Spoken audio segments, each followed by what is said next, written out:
Danny Reeves had never felt so small in his entire life. The training hall stretched out before him like a cathedral built for giants, and in many ways it was.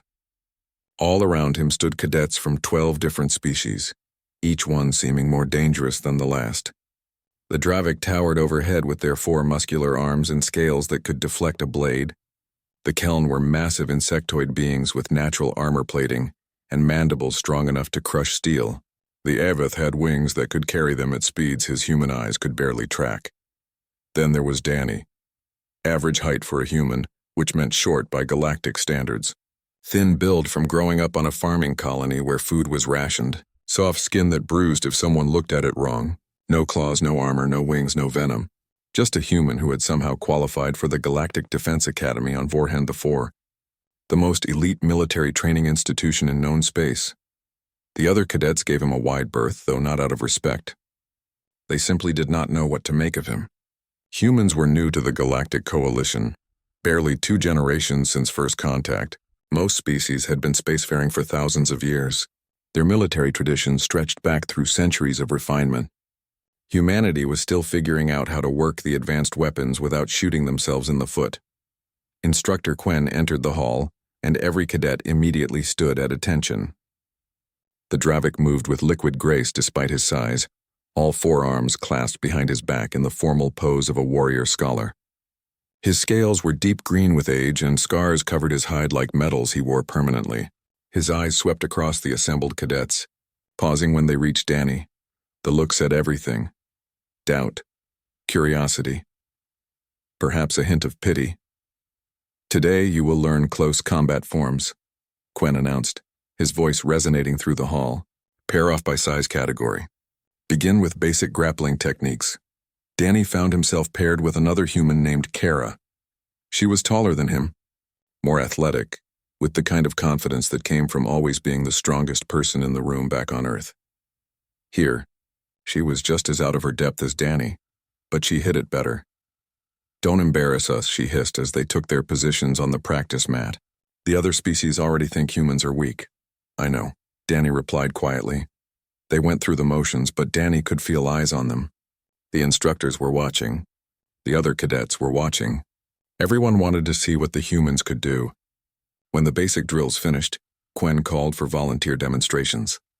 A massive Keln named Rolth stepped forward, his exoskeleton gleaming under the harsh lights.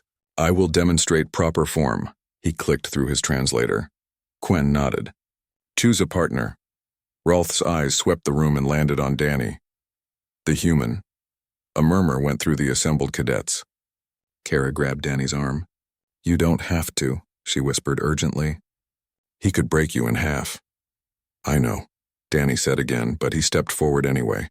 Rolth was 3 times his size and probably 10 times his strength.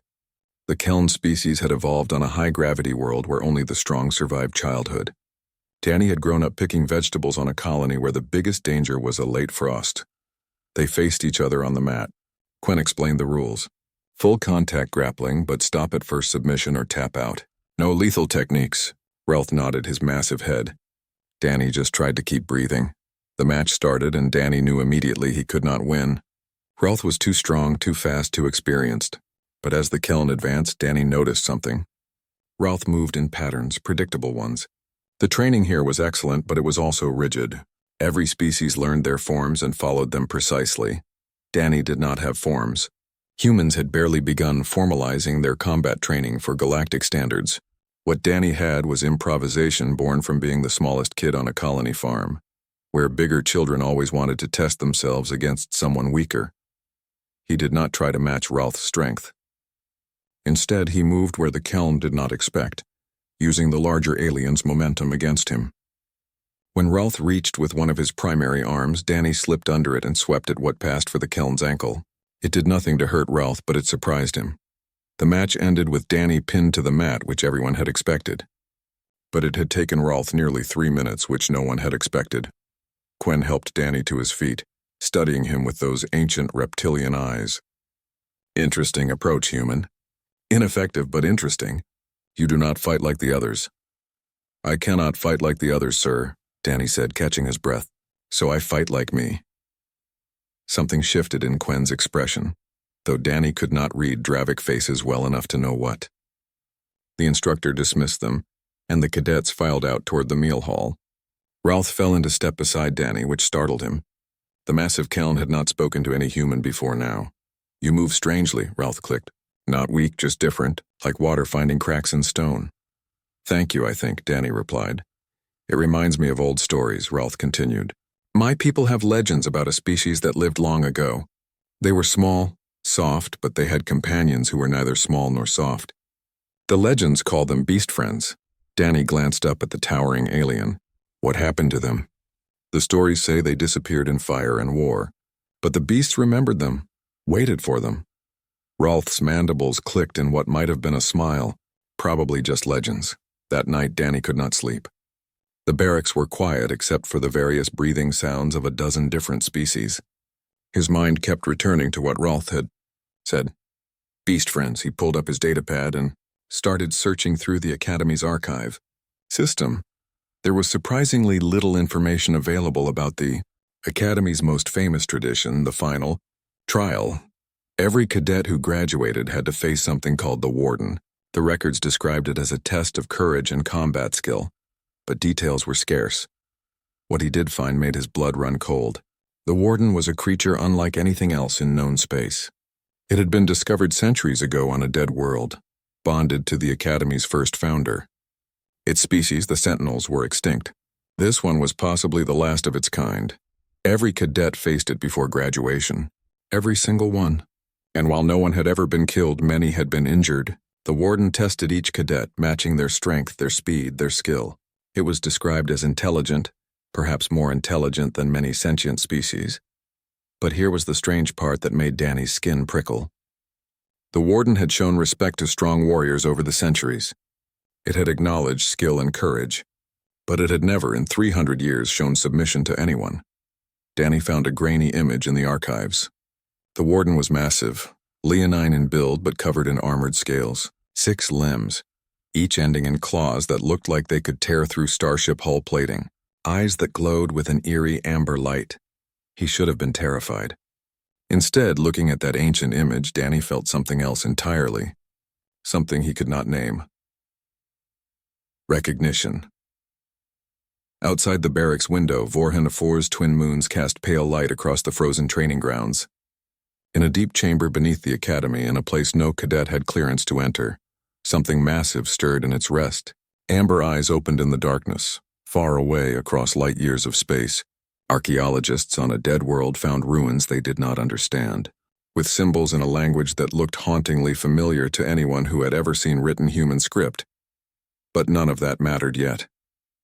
For now, Danny Reeves was just a human cadet trying to survive among aliens, unaware that he carried in his blood the answer to a mystery 50,000 years old. The galaxy was about to remember something it had forgotten. 3 months had passed since Danny's first day at the Academy. He had learned to keep up with cadets who were faster, stronger, and tougher than him, not by matching them, but by finding his own way through each challenge. The instructors had started to notice. So had the other cadets, though their reactions varied from curiosity to resentment. Today was different. The entire Academy gathered in the ceremonial amphitheater, a massive structure carved from the black volcanic rock of Vorhan IV. This was the traditional pretrial ceremony, held every year before the graduating cadets faced their final trial. Even first-year cadets like Danny attended, because watching the ceremony was considered part of their education. Instructor Quen stood at the center of the amphitheater, his forearms spread wide in the formal pose of a storyteller. "Before you face the Warden," he began, his voice carrying perfectly through the space, "you must understand what it is. Not merely a beast, not merely a test. The Warden is a living connection to something the galaxy has lost." The lights dimmed and holographic images filled the air above them, a dead world gray and lifeless. Then the image shifted, showing excavation sites and ancient ruins.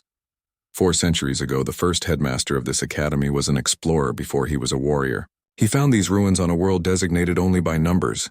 The civilization that built them had been dead for uncountable years. But in the deepest chamber, he found something alive. The hologram showed a massive chamber, and within it, suspended in some kind of stasis field, was the Warden. Even in holographic form, the creature was breathtaking. Powerful limbs, scaled hide that seemed to shimmer with its own inner light, and those eyes. Those amber eyes that seemed to look through the image directly at Danny. The founder freed it, Quen continued. And rather than attack, the creature bonded with him. It became his companion, his guardian. When the founder established this academy, the warden became its heart. For 300 years, it has tested every cadet who sought to graduate. It judges not just your strength, but your spirit. Another instructor, an Aveth named Lyra, stepped forward. Her wings rustled as she spoke. The warden's species were called Sentinels. We have found references to them in ruins across a dozen star systems. They appear in ancient art, in fragments of text, in monuments to forgotten wars, but we have never found another living one. The warden is unique, possibly the last of its kind. Danny's hand moved to his datapad unconsciously. He had been researching obsessively for weeks now, every spare moment spent in the archives. The Sentinels appeared throughout ancient galactic history, but always at the edges, always incomplete. Like pieces of a puzzle with most of the image missing, Quen spoke again. The warden does not fight to kill. It fights to reveal. Every cadet who faces it sees themselves reflected back. If you are strong, it will be stronger. If you are fast, it will be faster. If you are clever, it will match your cunning. It shows you what you truly are. The ceremony continued with testimonials from graduates. A Dravik commander described facing the warden 20 years ago, how it had pushed him beyond what he thought were his limits. A Keln general spoke of the honor of being acknowledged by such a creature. An Aveth pilot talked about the warden's speed, how it had taught her that true agility was not just physical, but one thing became clear as Danny listened. No one had ever truly defeated the warden. The best outcome was a respectful stalemate. The worst was being carried out on a medical stretcher. And in 300 years, the warden had never shown fear, never shown submission, never bowed to any being. After the ceremony ended, Danny did not return to the barracks. Instead, he went deeper into the archives, pulling files that most cadets never bothered with. Archaeological reports, linguistic analysis of dead languages, survey data from ancient ruins. He found a pattern. Sentinels appeared most frequently in records from a specific sector of space, a region that included dozens of dead worlds. Civilizations that had all collapsed around the same time, roughly 50,000 years ago. Whatever had happened, it had been catastrophic and widespread. But there was something else. In the few images recovered from ruins, the Sentinels were never alone. The carvings and murals showed them alongside bipedal figures. The details were always too worn or damaged to be clear, but the relationship was obvious. Companions, partners, maybe family. One fragment of text had been partially translated. It was written in a language that resembled 12 different modern tongues but matched none of them exactly. The translation was rough, with many gaps, but one phrase came through clearly. They remembered the soft ones who walked beside them before the burning times. Soft ones. Danny stared at the words. Every species in the Galactic Coalition had some form of natural defense. Scales, exoskeletons, thick hide, venom, claws. Every species except one. Humans. You should be sleeping. The voice made Danny jump. He turned to find Ralph standing in the archive entrance, his massive form barely fitting through the doorway. I could not sleep, Danny admitted. I keep thinking about the ceremony. About the warden. Ralph moved closer, his many legs clicking on the floor. You research much. More than other cadets. Why? Because something does not make sense, Danny said. The Sentinels were intelligent, advanced. But they were not natural, were they? The report suggests bioengineering. Someone created them. But who and why? And where did the creators go?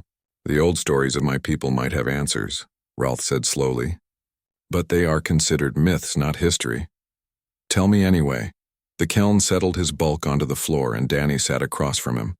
Ralph's mandibles moved in what Danny had learned was deep thought. In the oldest times before my people reached the stars, we were visited by strangers, soft-skinned beings who came in ships of light. They brought gifts of knowledge but asked nothing in return. And with them came guardians, massive creatures of great power who protected the soft ones with absolute devotion. Danny's heart was racing now. What happened to them? War came, a burning that swept across the stars. The soft ones and their guardians fought to protect our world and others. But the war was too vast. The soft ones disappeared. The guardians waited for their return, but it never came. One by one, the guardians died, still waiting. Ralph's eyes focused on Danny. The stories say the soft ones promised to return, that one day their children would walk the stars again. You think humans are? I think you should stop researching and start sleeping, Ralph interrupted. The instructors notice your exhaustion. If they think you are not fit for training, they will remove you from the program. But Danny could not stop. Over the following weeks, as training intensified and the final trials drew closer, he spent every free moment digging deeper. He found references to a genetic marker, something the Sentinels were engineered to recognize. The files were corrupted, but the implications were clear. The Sentinels bonded to a specific type of being. Then Kara confronted him in the barracks. You are trying to cheat, she accused, researching the warden, looking for an advantage. That is not how warriors act. I am not looking for an advantage, Danny said tiredly. I am looking for answers. To what? To why I feel like I know that creature even though I have never seen it. To why every image I find makes something in my chest ache. To why I dream about it and wake up feeling like I lost something important. Kara stared at him like he had gone insane. Maybe he had. But then Nira landed beside them, her wings folding gracefully. The Aveth had been distant before, but lately, she watched Danny with an intensity that made him uncomfortable. You feel a connection, Nira said. It was not a question. My people are sensitive to such things. There is something between you and the warden. A resonance in your spirit. That is nonsense, Kara snapped. He is just a human. We are new here. We do not have connections to ancient war beasts. Perhaps, Nira said softly, or perhaps we do not know everything about humans yet. The final trials began the following week. The graduating cadets went first, one by one entering the proving grounds to face the warden. Danny watched every trial he was allowed to observe, studying the creature's movements, its intelligence, its terrible grace. Ralph went first among the cadets Danny knew personally. The massive Kellen used pure strength, trying to grapple the warden into submission. The match lasted 20 minutes and ended with both of them standing exhausted, neither having truly won. The warden had touched its head to Ralph's chest plate, a gesture of respect. Kara fought with aggression and human determination. She lasted 6 minutes before the warden gently but firmly pinned her. She was not injured but limped away with her pride badly bruised. Nira used her speed and aerial advantage. The warden matched her in the air somehow, its powerful legs launching it in leaps that seemed to defy gravity. They danced around each other for 15 minutes before Nira acknowledged she could not win. The warden had chirped at her, an almost musical sound that seemed to convey approval. Each trial taught Danny something new. The warden was not cruel. It matched each cadet's abilities but never exceeded them enough to cause serious harm. It was testing them, yes, but also teaching them, showing them their own limitations and possibilities. And then, 3 days before Danny's scheduled trial, an Aveth researcher named Nira's cousin arrived at the academy. She brought with her ancient documents from restricted archives, files that had been classified for reasons no one quite remembered. She showed them to the senior instructors first. Then, in an unprecedented move, they called Danny to a private meeting. When he entered the conference room, every instructor looked at him with expressions he could not read. Quen gestured to a seat. Danny Reeves, the Dravik said slowly. We need to discuss something we have just learned. Something about your species. And something about the warden. This conversation may change everything you think you know about humanity's place in the galaxy. Danny sat down, his hands shaking. Through the window, he could see the distant shape of the proving grounds. Somewhere deep beneath it, the warden rested, waiting. Danny had not slept the night before his trial. How could he, knowing what the instructors had told him? The documents that Nira's cousin brought had contained DNA analysis from ancient Sentinel, remains found across multiple worlds. The Sentinels had been bioengineered, that much they already knew. But the genetic markers they were designed to recognize matched one species perfectly. Humans. Not similar to humans. Not close to humans. Exactly human. Which should have been impossible because humans had only been in space for 70 years. The Sentinels had been extinct for thousands of years at minimum. The math did not work unless something was very wrong with humanity's understanding of its own history. Now, as dawn light filtered through the frozen atmosphere of Vorhanda IV, Danny walked toward the proving grounds with an escort of instructors. Quen walked beside him silent. The Dravik had been given orders to stop the trial if anything unusual happened, But Danny had insisted it go forward. He needed to know. He needed to understand this feeling that had been growing in his chest since the moment he first saw an image of the warden. The proving grounds was a massive arena carved from black volcanic stone. Observation stands rose in tiers around the central floor, and every seat was filled. Thousands of cadets had come to watch. Word had spread about the human who researched obsessively, who moved differently than any cadet in academy history, who somehow made instructors nervous for reasons they would not explain. Danny stood in the preparation chamber, wearing standard combat gear, a flexible suit that would protect him from cuts and bruises, but would not stop anything more serious. Everyone faced the warden in the same basic equipment. It was meant to be a test of skill, not technology. Kara appeared at the doorway. She had not spoken to him since her own trial, but now she approached slowly. "Listen," she said, and her voice was gentler than he had ever heard it. "I do not know what is going on with you and that thing. But do not do anything stupid, okay? Come back alive. That is all that matters." "I will try," Danny said. "Also, for what it is worth, I was wrong about you. You were not trying to cheat. You were trying to understand. That takes courage too." She left before he could respond. Then Ralph entered, having to duck low to fit through the doorway. The massive Keln placed one of his primary hands on Danny's shoulder. "The old stories say the soft ones and the guardians knew each other's spirits," Ralph said quietly, "that they did not need words because they understood at a deeper level. If the stories are true, trust that understanding today. And if the stories are just myths, then fight well and survive. Either way, you honor yourself." Ralph stepped back. "I will be watching, small friend. Make the galaxy remember humans." Finally, Nira glided in on silent wings. She circled Danny once, studying him with those sharp avian eyes. "You are terrified," she observed. "Yes. Good. Fear means you understand what you face. But I sense something else in you too, anticipation. Almost like joy. That is what makes me think you will surprise us all today." She landed lightly. "Whatever happens in there, know that you have proven yourself already. You do not need to defeat the warden to be worthy." Then the call came. It was time. The door to the arena floor opened and Danny stepped through. The noise from the crowd hit him like a physical force. Thousands of voices, dozens of species, all focused on him. The human.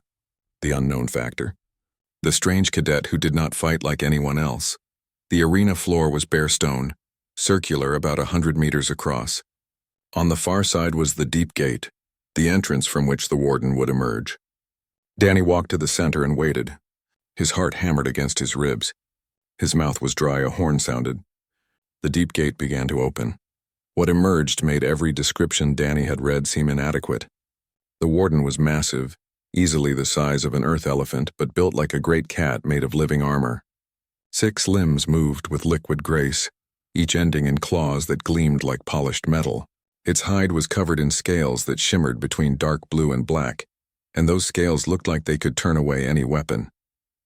A long tail swept behind it, tipped with a blade-like protrusion, but it was the eyes that stopped Danny's breath. They glowed amber from within, intelligent and ancient. Those eyes swept across the arena, taking in the crowd, the instructors, the setting. Then they locked onto Danny. The warden went absolutely still, the crowd's noise died away. Even the ever-present wind seemed to hold its breath. Danny stood frozen, unable to move, unable to think. He just stared into those amber eyes and felt something in his chest crack open. Not break, open. Like a door he had not known was locked, suddenly swinging wide. The warden began to move. Slowly, deliberately, it crossed the arena floor toward Danny. This was wrong, Danny's mind screamed. The trial was supposed to start with the cadet making the first move, demonstrating courage by advancing. But the warden was coming to him, and its movement was not aggressive. It was careful, almost gentle. The creature reached Danny and circled him once, its massive head lowering to sniff at him. Danny's training said he should ready his weapon, take a defensive stance, prepare to fight. But his body would not obey. He just stood there, arms at his sides, looking up at this ancient being. The warden completed its circle and stopped directly in front of Danny. They were close enough now that Danny could feel the warmth radiating from its scaled body. Close enough that he could see his own reflection in those glowing eyes. The creature was perfectly still, watching him with an intensity that should have been frightening. Instead, Danny felt tears running down his face. He did not know why he was crying. He did not understand the emotion flooding through him. It was too big, too old, too complicated. Loss and joy and recognition all tangled together. Then the warden did something it had never done in 300 years of testing cadets. It lowered its massive head to the ground. The gesture was unmistakable: submission, deference, acknowledgement of something greater than itself. The warden's eyes never left Danny's face as it pressed its forehead to the stone floor of the arena. The silence in the proving grounds was absolute. Not a single being moved. Not a single being breathed. The impossibility of what they were witnessing had frozen everyone in place. Danny's legs stopped working and he sank to his knees. Now he was at eye level with the warden's lowered head. Slowly, trembling, he reached out his hand. Every instructor's warning, every rule of caution, all of it evaporated. This felt right in a way nothing else in his life ever had. His hand touched the warden's scaled forehead. The creature made a sound, deep and rumbling, that came from somewhere in its massive chest. Not a growl. Something else. Something that sounded almost like a word in a language Danny had never heard but somehow understood. Home. The warden pressed its head forward into Danny's touch, the way a cat seeks affection from someone it loves. The scales were warm and smooth under his fingers. Danny's other hand came up automatically, both hands now cradling the great creature's head. "I know you," Danny whispered, though he did not understand how or why. "I know you. I'm sorry it took so long. I'm sorry you waited." The warden's eyes closed, and the sound it made now was definitely contentment. Pure, absolute contentment. The sound of something lost, finally found. The spell broke. The crowd erupted. Cadets were shouting. Instructors were on their feet, and alarms began blaring as security protocols activated for a situation no one had ever planned for. But Danny barely heard any of it. He was focused entirely on the creature before him, this ancient being who had waited alone for longer than he could imagine. Instructor Quen's voice cut through the chaos, amplified by the arena's sound system. "Everyone remain calm. Reeves, do not move. I repeat, do not move." But Danny was not going anywhere. Neither was the warden. They stayed there, kneeling together in the center of the arena as dozens of instructors and medical personnel rushed in. Some had weapons drawn, though none dared point them at the warden. Some had scanning equipment, trying to understand what was happening. The head of the academy herself descended to the arena floor, an elderly Dravik who had run the institution for 40 years. She approached slowly, her forearms spread in a non-threatening gesture. "Cadet Reeves," she said carefully. "Can you hear me?" "Yes, ma'am," Danny said, not taking his hands from the warden. "Can you move? Are you injured?" "No, ma'am. I am fine." "Is the warden threatening you in any way?" Danny almost laughed at that. "No, ma'am. It is not threatening me." The headmaster came closer, studying the scene with ancient eyes. She looked at Danny, then at the warden, then back at Danny. "In 300 years," she said slowly, "the warden has never shown submission. It has respected strong warriors. It has acknowledged exceptional skill. But it has never bowed. Not to our founder. Not to legendary graduates. Not to anyone." She paused. "Until you." "I do not understand why," Danny said honestly. "But I know this feels right. I know I am meant to be here with it. I know it recognizes something in me." The warden opened its eyes and looked at the headmaster. It made a low chirping sound, almost inquisitive. The headmaster stepped back, her scales paling slightly. "It just asked me a question," she breathed, "in a language I have not heard since I was a child studying ancient texts. It asked if you were safe." More personnel arrived. Scientists, xenobiologists, historians, even military observers from the coalition. Everyone wanted to see, to understand, to document this impossible moment. But the warden would not move from Danny's side. When someone tried to approach too quickly, it placed its massive body between them and the human, a clear message of protection. Finally, after what felt like hours but was probably only 30 minutes, the headmaster made a decision. "Clear the arena. Everyone except senior staff. Reeves, we are going to escort you and the warden to a private facility. We need to understand what is happening here, but we will not do it in front of thousands of observers." Danny nodded. He stood slowly, and the warden rose with him, staying close. Its tail curled slightly around Danny's legs, not restraining, just touching. Maintaining contact, as they walked together toward the exit with dozens of instructors forming a protective perimeter. Danny looked back at the observation stands. He found Rolth's distinctive form in the crowd, found Kara standing with her mouth open in shock, found Nira with her wings spread wide in amazement. They had all come to watch him face a trial. Instead, they had witnessed something none of them could explain. A reunion between a human and a creature that should not have known each other. A reunion 50,000 years in the making. The secure research facility beneath the academy was never meant to hold a human and a war beast in peaceful companionship. It was designed for dangerous situations with reinforced walls and emergency protocols. But there was nothing dangerous about what Danny and the warden were doing. They were simply existing together, and that fact terrified the instructors more than any violence could have. Danny sat on the floor of the observation chamber with his back against the warden's side. The creature was massive enough that Danny could lean against it like a warm, scaled wall. The warden had wrapped its tail loosely around him, and one of its 6 limbs rested across Danny's legs, not pinning him, just touching him, as if it needed constant confirmation that he was real. Through the transparent wall, dozens of scientists and military officials watched. They had been watching for 6 hours now. Scanners hummed constantly, recording every heartbeat, every breath, every minute movement. Medical teams had examined Danny 3 times already, finding nothing unusual. He was just a human, average in every measurable way, but the warden would not eat. It would not leave Danny's side. When instructors had tried to separate them for testing, the creature had become agitated for the first time in centuries. Not aggressive, but distressed, making sounds that the Academy's xenobiologists described as mourning cries. They had given up after 10 minutes, unable to bear the sound of such obvious pain. Instructor Quen entered the chamber, moving slowly. The warden tracked him with amber eyes but did not move. It seemed to understand that Quen meant no harm. The Dravik sat down across from Danny, folding all 4 arms in a gesture of peaceful intent. "How do you feel, Cadet?" Quen asked. Confused, Danny admitted, but also calm. "When I am near it, I feel like everything makes sense, even though nothing makes sense." The xenobiology team has a term for what they are observing. They call it recognition bonding. The warden is not acting like it met you. It is acting like it remembers you. But that is impossible. I never saw it before yesterday. Quen's scales rippled, which Danny had learned indicated uncertainty. What if I told you the warden is not the one remembering? What if something in your genetic code remembers? Something passed down through thousands of generations? Before Danny could respond, the chamber door opened again. This time an entire group entered. The Academy headmaster, senior scientists, military observers, and someone Danny did not recognize. A tall, thin being covered in silver fur with too many joints in its limbs. A Villani, one of the oldest spacefaring species in the galaxy. The Villani moved with the careful precision of great age. It studied Danny and the warden for a long moment before speaking. Its voice was soft but carried authority. "My name is Scholar Kern.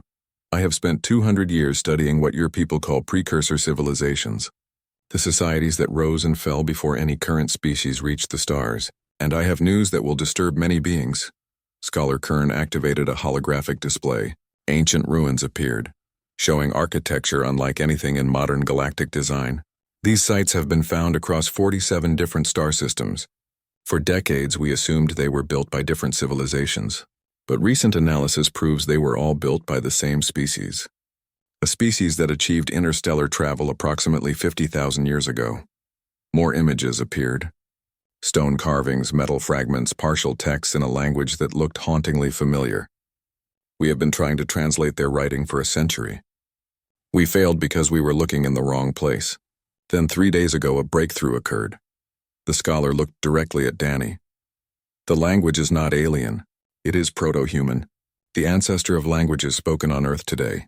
The chamber erupted in shocked voices. The headmaster raised her hand for silence. "Explain," she demanded. "Humans did not originate on Earth," Scholar Kern said simply. "Or rather, humans originated on Earth but left it approximately 50,000 years ago. They achieved advanced technology, created an interstellar civilization, and spread across dozens of worlds. Then something catastrophic happened. We call it the Burning War in our oldest records. The human civilization collapsed. Most were killed. The survivors fled back to Earth and lost everything. Technology, history, culture. They essentially started over from primitive conditions." Danny felt like the floor had dropped away beneath him. You are saying humans were spacefaring before? That we forgot? Not forgot. Lost. Catastrophically. Your species climbed to the stars, fell back to the Stone Age, and then climbed again. You are the children of survivors who lost all memory of what they once were. The warden made a low sound, and its tail tightened slightly around Danny. Comforting. Another scientist stepped forward, a Dravik clutching data pads. We have been analyzing genetic samples from ancient Sentinel remains. The Sentinels were bioengineered creations of extraordinary sophistication, and we have now identified what they were engineered to recognize. She paused. A specific genetic marker present in all humans. Not some humans. All humans. It is as fundamental to your species as your DNA structure itself. Quen spoke up. You are saying the Sentinels were created by ancient humans. We are saying the Sentinels were created to bond with humans, to protect them, to serve as companions and guardians. The bond is coded into their biology at the deepest level. When they see a human, something in their genetic memory activates. They recognize what they were made for. The headmaster turned to look at the warden. For 300 years it tested our cadets, showed respect to warriors, but it never bonded because none of them were what it was searching for. Then a human arrives at our academy, and the warden recognizes its purpose after 50,000 years of waiting. Scholar Kern brought up another image. This one showed a mural, badly damaged but still visible. It depicted bipedal figures walking alongside massive creatures that could only be sentinels. The figures were clearly human, and the scene showed not war or conquest but companionship. Humans and sentinels together, touching, resting together the way Danny and the warden were right now. The ancient humans did not create weapons, Scholar Kern said softly. They created family. The sentinels were intelligent, loyal, and bonded to their humans with absolute devotion. In return, the humans treated them not as tools but as partners, equals, beloved companions. What happened to them? Danny asked, his voice rough. To the Sentinels? The Burning War happened. We have fragments of records from species that existed back then. A conflict between precursor civilizations that went wrong. Weapons that destroyed entire star systems. The humans and their Sentinels fought to protect worlds caught in the crossfire. They saved billions of lives, but the cost was everything they had built. The scholar's display showed the aftermath. Dead worlds, collapsed civilizations, and scattered across multiple systems, the remains of sentinels who had died still in defensive positions, still protecting places their humans had told them to guard. The sentinels waited, Scholar Kern continued. They waited for their humans to return. But most humans were dead, and the survivors had fled to Earth and forgotten.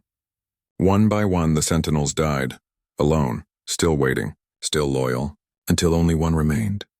Every eye turned to the warden. The creature's amber eyes were fixed on Danny, and if it understood the conversation, it gave no sign. It simply existed in the moment, content to be near the human it had recognized. Danny felt tears on his face again. He turned and wrapped his arms around the warden's neck, pressing his face into the warm scales. I am so sorry, he whispered. I am so sorry you waited alone. The warden made that deep rumbling sound again. The xenobiologists had been recording all its vocalizations, trying to understand. Now one of them spoke up, excitement clear in her voice. We have been analyzing the sounds it makes around Cadet Reeves. It is not random vocalizations. It is language, an ancient language that matches fragments we have found in ruins. The warden is trying to talk to him. Can you translate? The headmaster asked. Not yet, but we are working on it. The scientist looked at Danny. Cadet Reeves. Has the warden tried to communicate with you? Have you understood anything? Danny thought about the moment in the arena, when the warden had pressed its head to the ground. Yes, he said slowly. When it bowed, I felt something. Not words exactly, but meaning. It was saying home, like I was home, or it was home. Both together. The scholar nodded. The bond is not just genetic recognition. It is deeper. Sentinels and humans shared a connection that went beyond language. They understood each other at a fundamental level. What you are experiencing is that ancient bond activating. More tests followed over the next several days. Blood samples, brain scans, genetic analysis. They tested Danny's parents via long-range communication, tested the 4 other human cadets at the academy, even requested samples from humans across the galaxy. The results were consistent. Every human carried the genetic marker, Every single one. But only Danny had bonded with the warden. The scientists argued about why. Some thought it was about compatibility, about personality matching. Others suggested it was simply that Danny had been the first human the warden encountered. Still others proposed that something in Danny's specific genetic expression made the bond stronger. Danny did not care about the theories. He cared about the creature pressed against him, warm and alive and content.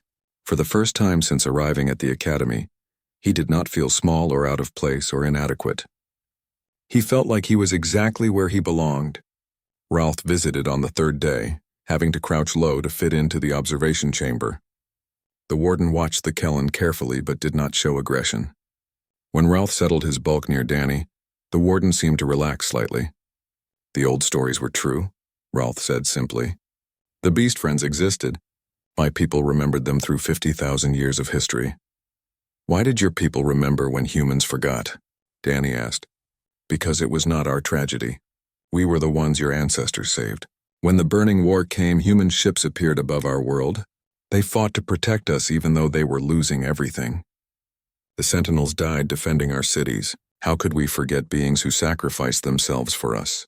Kara visited too, though she stayed on the other side of the transparent wall. She looked at Danny and the warden for a long time before speaking through the intercom. I wanted to prove humans were strong, she said. I wanted to show the galaxy we could fight like them, be warriors like them. But that was stupid, was it not? We are not like them, we are us, and maybe that means something different. Nira came with Scholar Kern one afternoon. The Avith landed lightly near the warden, and the creature chirped at her, the same musical sound it had made during her trial. Nira chirped back, and the warden's tail swished with what looked like pleasure. It remembers me, Nira said in wonder. From my trial. It remembers every cadet it has ever tested. 300 years of memory, Scholar Kern confirmed. The Sentinels had exceptional intelligence. They forgot nothing. Imagine living 300 years testing thousands of warriors and never finding the one thing you were created for. The loneliness would be incomprehensible. Danny hugged the warden tighter. It made that rumbling sound again, and this time, the translation team thought they understood one of the words. Safe. Finally, after a week of tests and debates and shocked revelations, the headmaster made a decision. She entered the chamber alone, standing before Danny and the warden. Cadet Reeves, she said formally, you have completed your final trial in a manner no one could have predicted. The warden has chosen you. More than that, it has recognized you as what it was meant to protect. We cannot separate you. We will not separate you. The question now is what happens next. I want to continue training, Danny said immediately. I want to graduate, but not without it. We stay together. The warden's tail tightened around him, confirming. The headmaster nodded slowly. Then we proceed with something unprecedented. You will be the first cadet in Academy history to train with a bonded sentinel. We will learn together what that means. As she left, Danny looked at the warden. Its amber eyes met his, full of intelligence and ancient patience and something that looked very much like love. The wait was over. The family was reunited, and the galaxy was about to learn what it meant when humanity and the Sentinels walked together once more. 6 months had changed everything. Danny walked through the academy grounds with the warden pacing beside him, and cadets no longer stared. They had grown accustomed to seeing them together, moving in sync like they shared one mind, which in a way they did. The bond had deepened over time into something neither the scientists nor Danny himself could fully explain. He knew what the warden felt. It knew what he needed.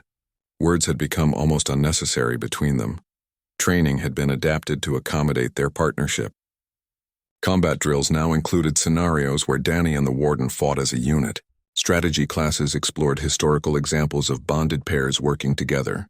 Even physical conditioning had changed, with Danny learning to move with the warden, rather than trying to keep up with other species on his own. The results had shocked everyone. Danny was not a better fighter than the other cadets in pure technical skill. But with the warden, he became something else entirely. They covered each other's weaknesses. Where Danny lacked strength, the warden provided it. Where the warden might struggle with complex tactical decisions, Danny guided it. Together they were formidable in ways that neither could be alone. But there was another change, one that reached far beyond the academy. The discovery that humans were the descendants of an ancient spacefaring civilization had sent shockwaves through the Galactic Coalition. Archaeological teams had mobilized to dozens of worlds, searching for more evidence. And they had found it: ruins of human cities, technology that predated current galactic civilization, and most importantly, they had found more sentinels. Most were dead, their bodies preserved in stasis chambers that had failed over millennia. But not all. 3 more sentinels had been found, still alive, still waiting. The Coalition had made the decision to wake them carefully with humans present. Danny had been there via holographic link when they opened the first chamber. The sentinel inside had been smaller than the warden, more lightly built. When it opened its eyes, confusion had been clear in its expression. Then a human scientist, a woman named Dr. Rivers, had approached the chamber. The sentinel had seen her, and the same recognition had flooded its features. When they released it from stasis, it had gone directly to Dr. Rivers and pressed its head into her hands, making soft sounds of relief and joy. Now those 3 sentinels were on their way to the academy, along with the humans they had bonded with. The warden had become agitated when it learned others of its kind survived. It paced constantly, made sounds that the translation team said were calls to family. Danny could feel its excitement and also its grief, joy that others lived, sorrow for all who had not. Today they were arriving. The entire academy gathered in the main courtyard, not for a ceremony but simply to witness. No one knew what would happen when 4 sentinels saw each other, after uncounted millennia of isolation. The transport ship landed with the kind of precision that spoke of nervous pilots. The ramp lowered and the first human emerged. Dr. Rivers was older than Danny, perhaps in her 50s, with gray in her hair and steady hands. Behind her came the sentinel she had bonded with. It was indeed smaller than the warden, built for speed rather than power, with scales that shimmered green and silver. The warden made a sound Danny had never heard before. A keening cry that cut through the air and made every being in the courtyard freeze. It was pain and joy and recognition all at once. Then the warden moved, faster than Danny had ever seen it go, closing the distance to the other sentinel in seconds.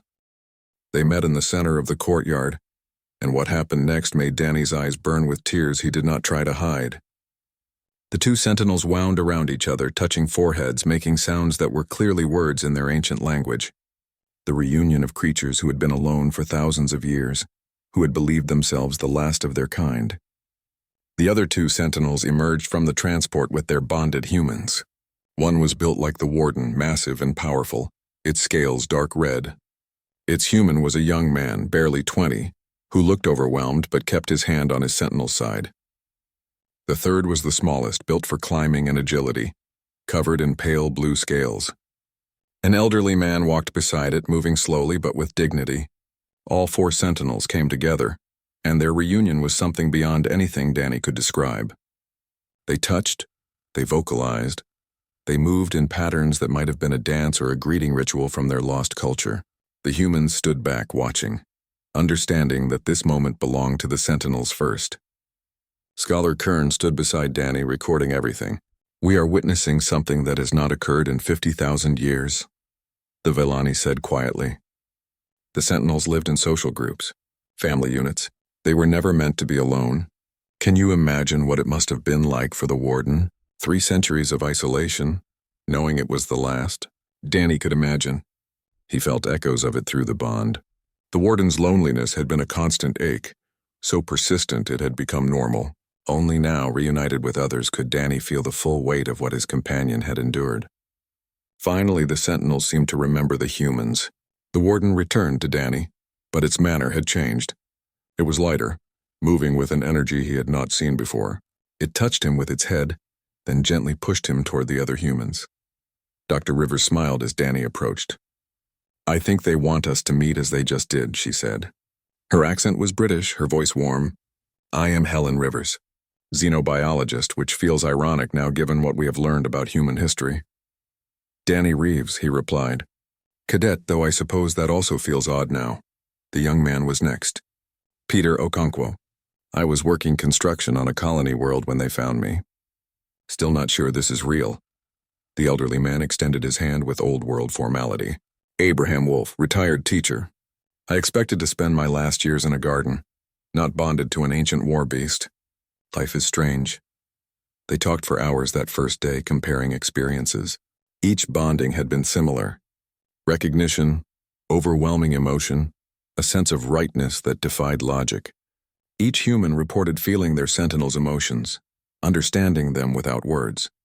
The sentinels were clearly intelligent, but their intelligence was different from human sapience. They thought in patterns and relationships, in emotional truth rather than abstract logic. The translation team made a breakthrough that evening. By comparing vocalizations from all four sentinels, they had begun to decode the language.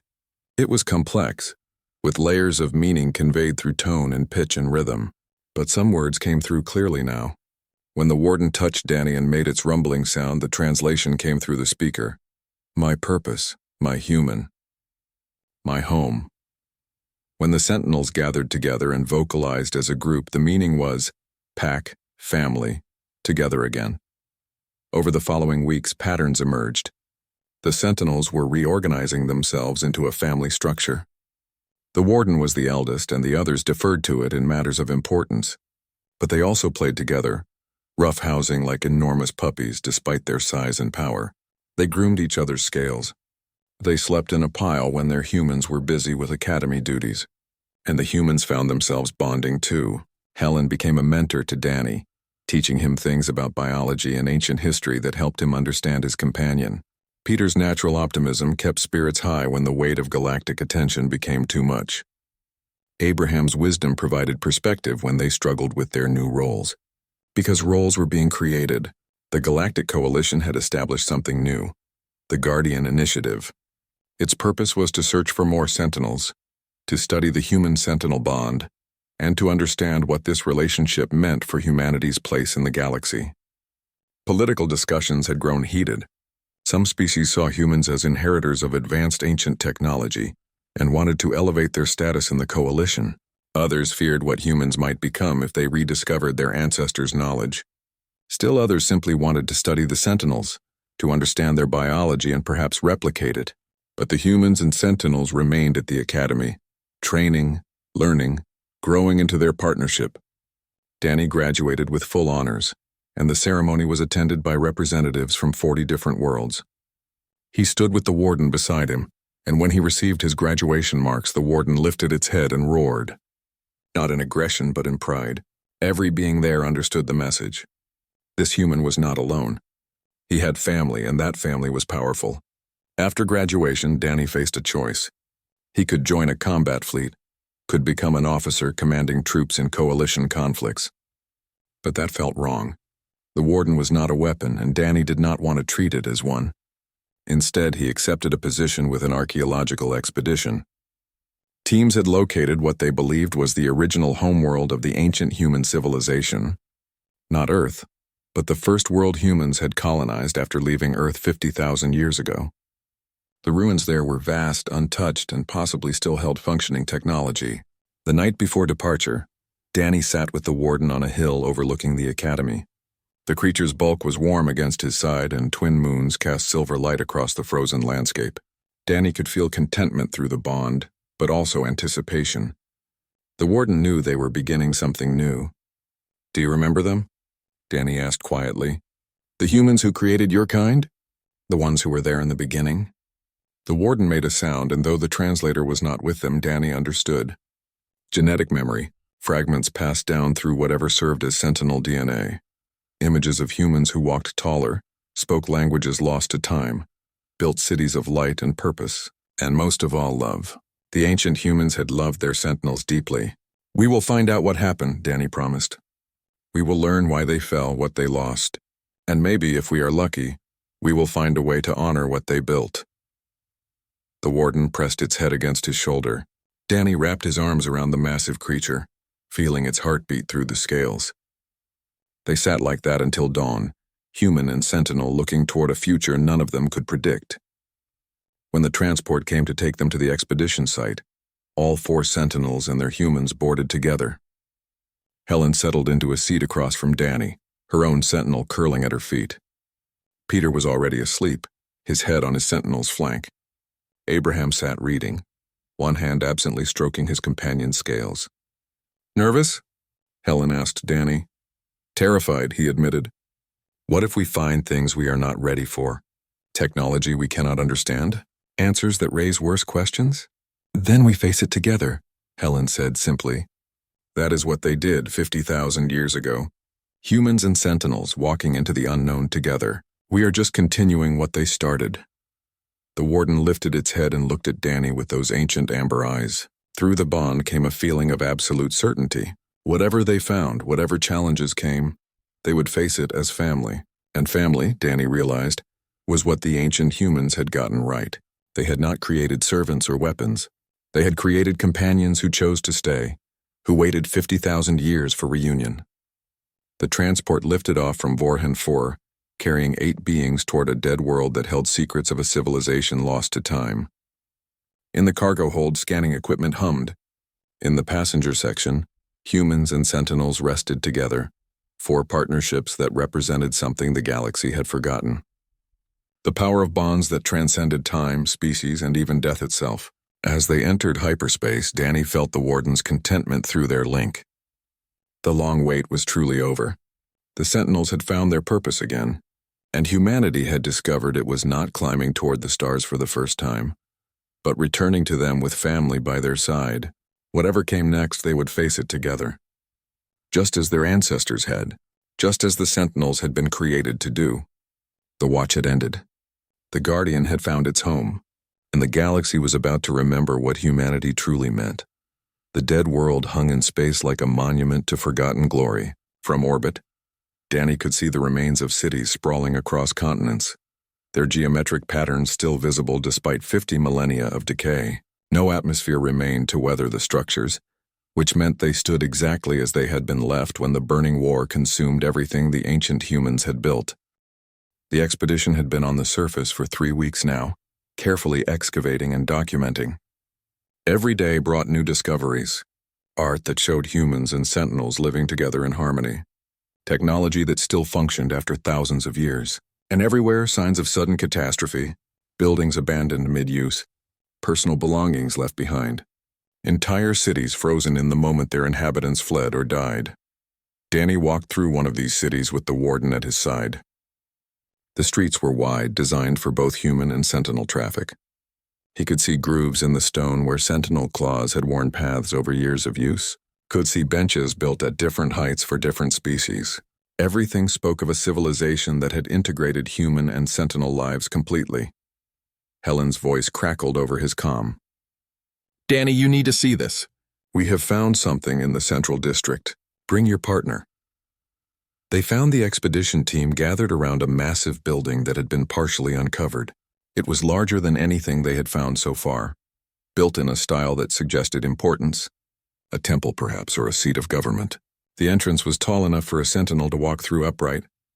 We used ground-penetrating scans, Helen explained as Danny approached. There are chambers beneath this structure. Deep chambers, and something in them is generating a power signature. After 50,000 years? Danny asked. That is impossible. So were living Sentinels until we found them, Abraham pointed out.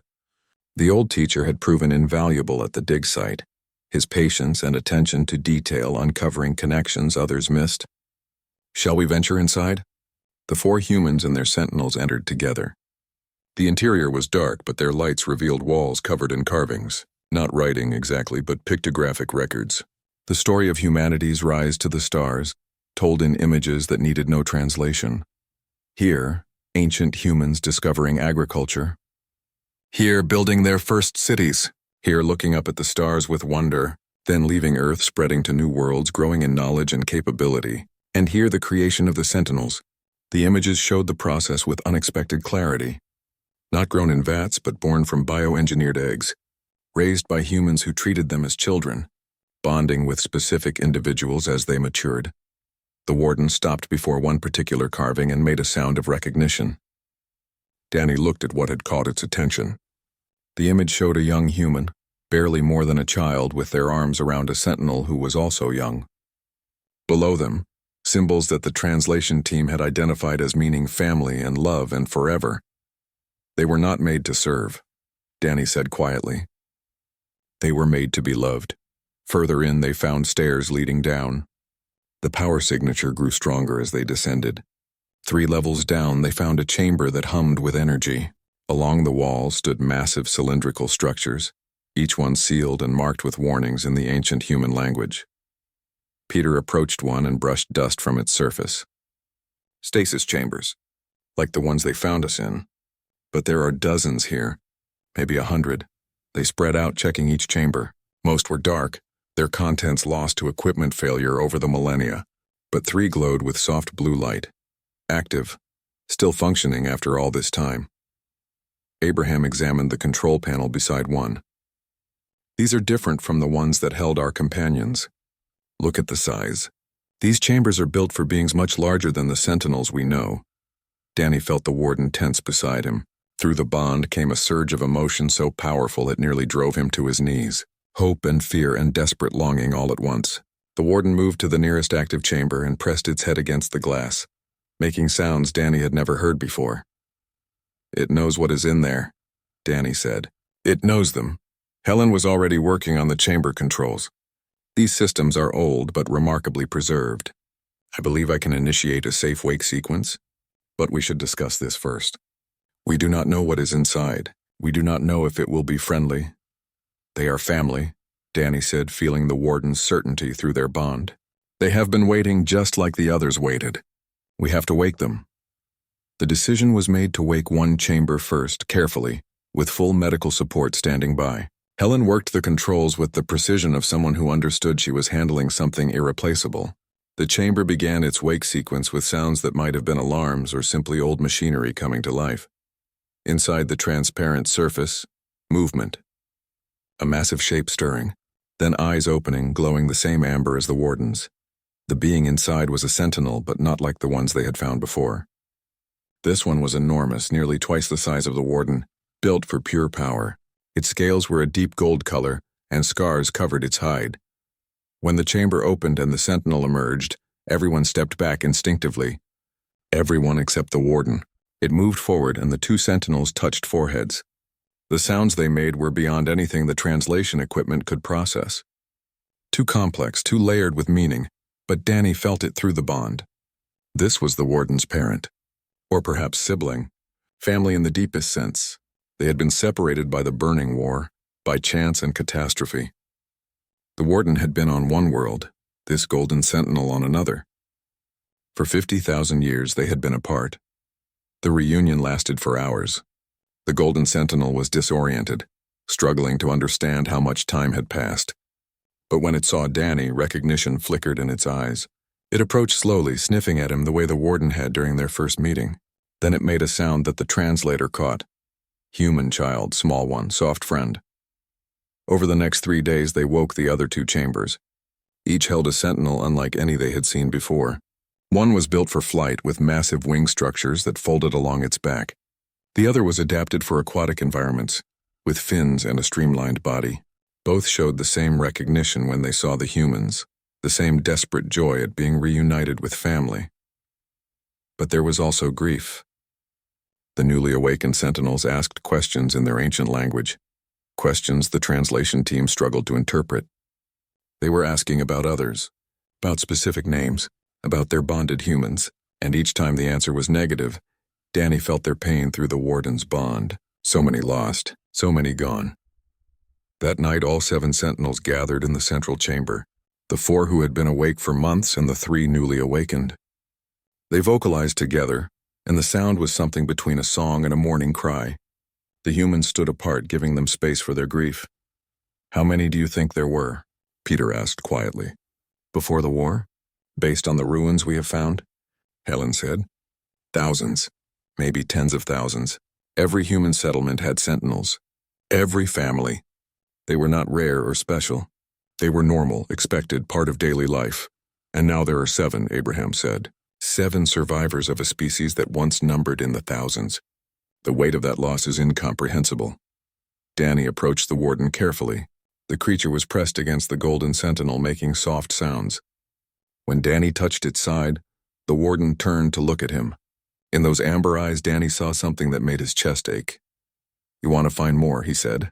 "You want to know if others survived." The warden touched its head to his chest. "Confirmation." Over the following weeks, they explored more of the dead world. In a building that appeared to be a records center, they found a map. It showed human colonies across dozens of star systems, each marked with symbols. Helen and her team worked to translate the markers. These are not just colony locations, she announced one evening. They are nursery sites, places where sentinels were bred and raised. If any others survived, they would be at these locations. The Coalition authorized an expanded expedition.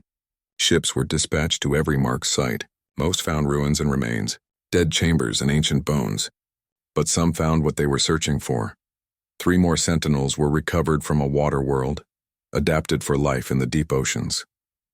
2 more from a high-gravity planet, built like mobile fortresses. 1 from a gas giant's moon, engineered to survive in low-oxygen environments. Each one was awakened carefully with humans present, and each one bonded. Not always immediately, not always with the first human they saw, but the bonds formed. The recognition happened. The ancient genetic programming activated, and sentinels found their purpose again. The news spread across the galaxy. Humanity's ancient legacy was being restored, one awakened sentinel at a time. Political discussions intensified. Some species wanted to elevate humanity to a position of power in recognition of their ancient achievements. Others argued that modern humans should not benefit from their ancestors' work. But the humans bonded with sentinels were not interested in politics. They had a different purpose. Together, they established the Guardian Initiative not as a military force but as something else. A peacekeeping organization, a rescue service, a force for protection and aid across Coalition space. The Sentinels were not weapons, and their humans refused to use them as such. Instead, they deployed to disaster sites, to worlds in crisis, to places where their unique abilities could save lives. A Sentinel bonded to a search and rescue worker could dig through rubble with tireless strength. One bonded to a medic could carry the injured to safety. Those adapted for aquatic environments worked on water worlds, saving those trapped by floods or storms. Danny found his role in this new organization. With the warden at his side, he led expeditions to find more sentinels, to wake them carefully, to introduce them to the humans who would become their family. Each recovery was a miracle. Each awakening was a reunion 50,000 years delayed. By the end of the 2nd year, they had found 47 living sentinels. It was a tiny fraction of what had once existed, but it was enough to establish breeding programs to ensure the species would survive. The sentinels themselves took charge of this, carefully planning bonds and pairings with a wisdom that spoke to their intelligence. Danny stood in the garden they had planted on the expedition's base world, watching sentinel young play under the supervision of their parents. The offspring were small now, no bigger than large dogs, but they would grow, and they would bond with human children, creating a new generation of partnerships. Helen joined him, her own sentinel resting nearby. "We found something else in the archives yesterday," she said. A message. It was recorded just before the final collapse, meant to be found by whoever came after. She activated a holographic display. An ancient human appeared, their face worn with exhaustion and grief. They spoke in the old language, but the translation scrolled beneath. "To those who find this, we have failed. The war has taken everything. Our cities burn. Our children flee. We cannot save what we built, but we saved them." The human gestured, and a sentinel appeared beside them, pressing close. "The sentinels are innocence itself, created not for war but for love. We placed as many as we could in stasis, hoping someone would find them, hoping they would wake to a better galaxy than the one we are leaving behind." The ancient human touched their sentinel's head, the gesture identical to ones Danny made every day. "If you are human, if our descendants survived, know this. We loved them. They loved us. That bond was the best thing we ever created. Not our technology, not our cities, not our empire. The love between human and sentinel. That was our greatest achievement." The message ended. Danny felt tears on his face, but he was not ashamed. Helen was crying too. So was Abraham when he joined them. Even Peter, who usually hid his emotions, wiped at his eyes. "They succeeded," Danny said. "Their sentinels waited. They survived. And now we have them back." The warden approached, the golden sentinel beside it. The two moved in sync, the younger learning from the elder. They had become a teaching pair, showing newly awakened sentinels how to live in this new age, how to bond with modern humans, how to find purpose again after so much loss. Danny placed his hand on the warden's head, feeling the familiar warmth of its scales. Through the bond, he felt contentment deeper than anything he had experienced before. The warden was no longer alone. Its species would survive, and it had found not just a human to bond with, but a purpose that honored everything its creators had intended. A communication alert chimed. Helen checked it and smiled. Another site has reported positive readings. Possible stasis chambers on a moon in the outer reaches. They are requesting a team. We should go, Danny said immediately. The warden made an agreeable sound, already anticipating the journey. Always ready to find more family, Abraham observed with a gentle smile.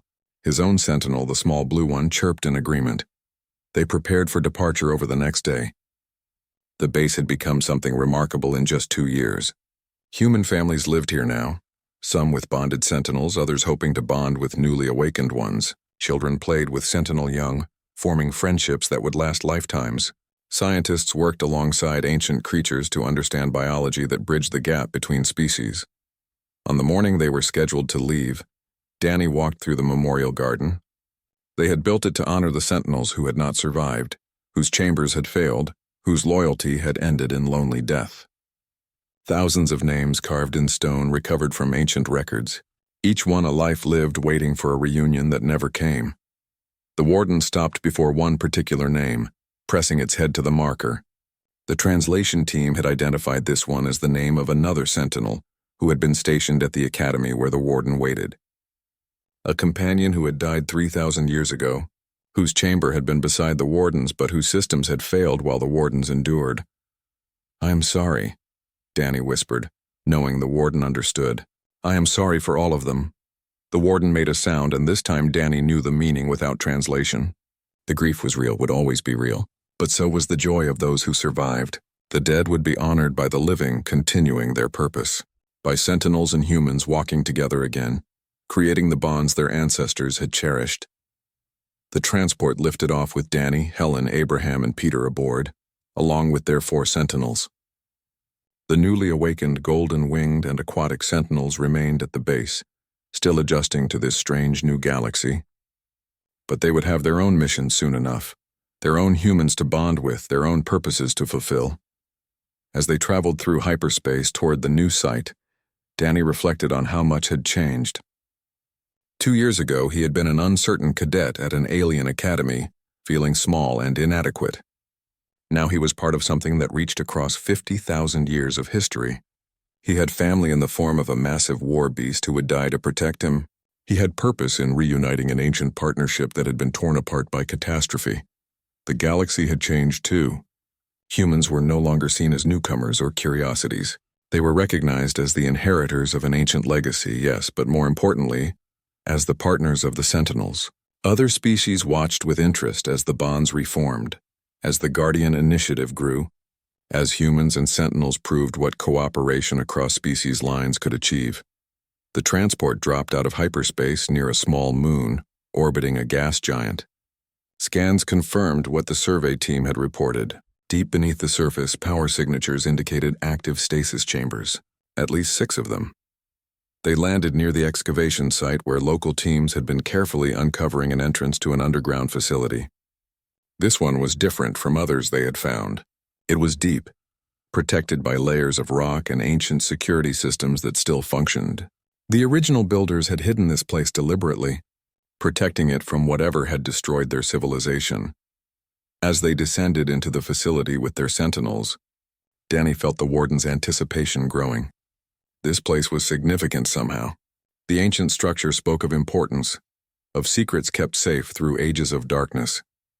They found the chamber at the lowest level. 6 stasis units arranged in a circle, all active, all containing sentinels. But these were different again. Smaller than any they had found before, built with elegant proportions and scales that shimmered with iridescent colors. Helen studied the control panels.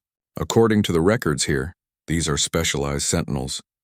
The ancient term translates roughly to soul singers or heart speakers. They were bonded to humans who worked in counseling, in healing emotional rather than physical wounds.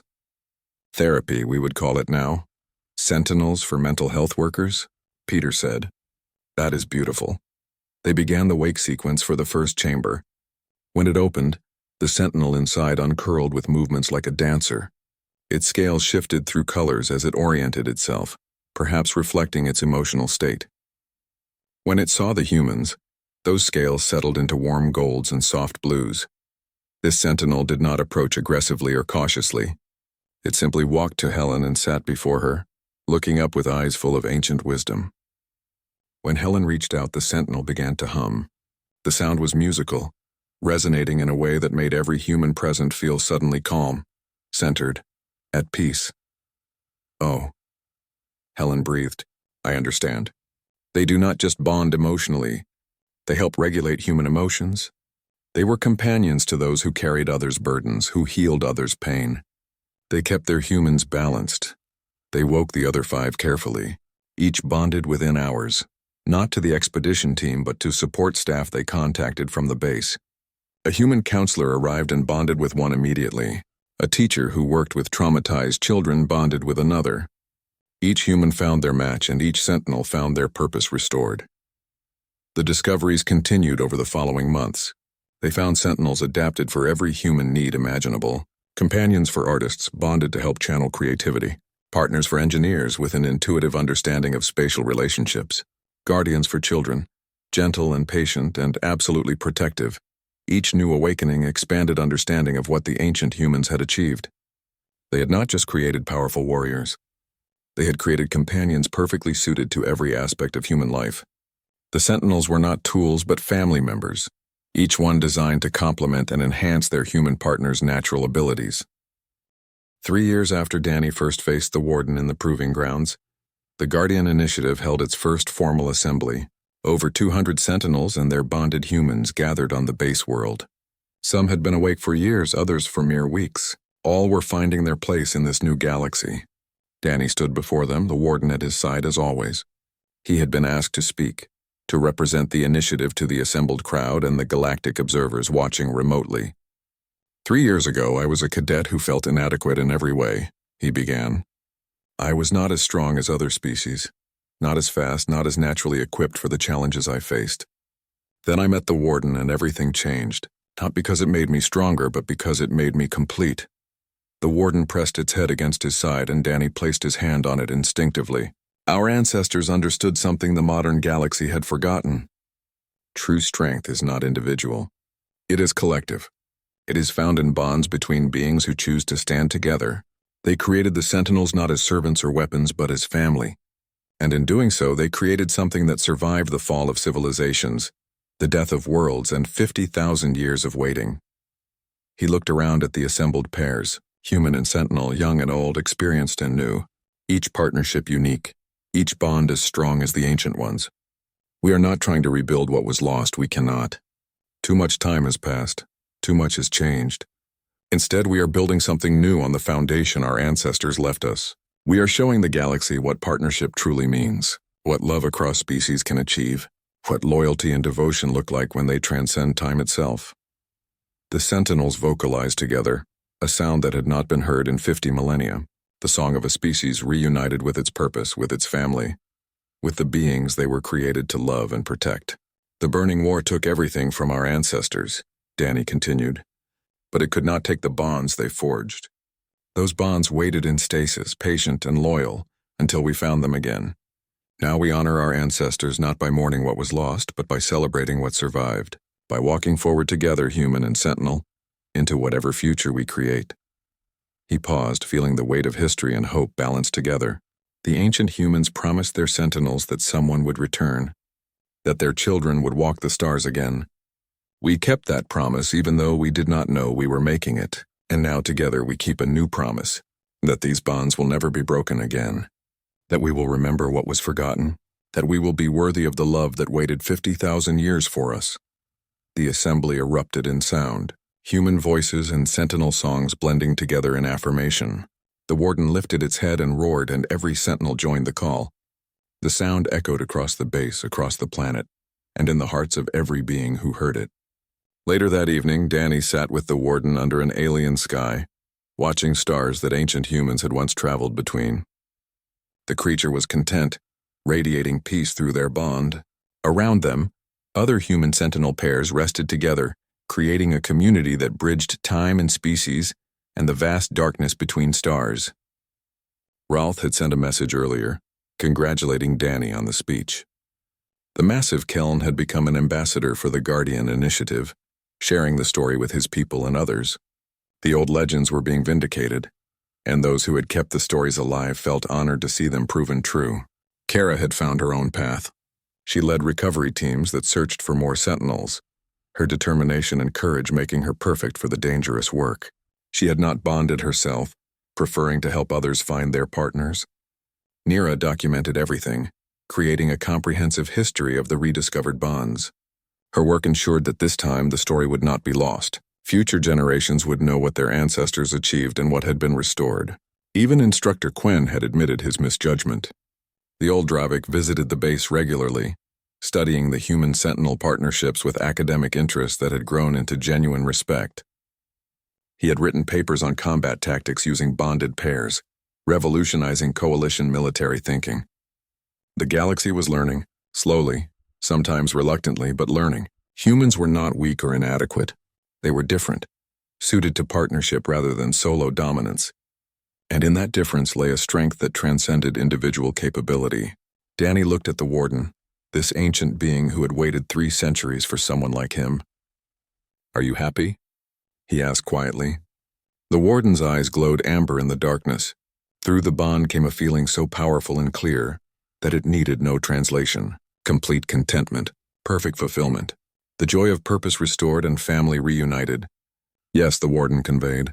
After 50,000 years of waiting, after centuries of loneliness, after testing thousands of warriors who were not what it sought, the wait was over.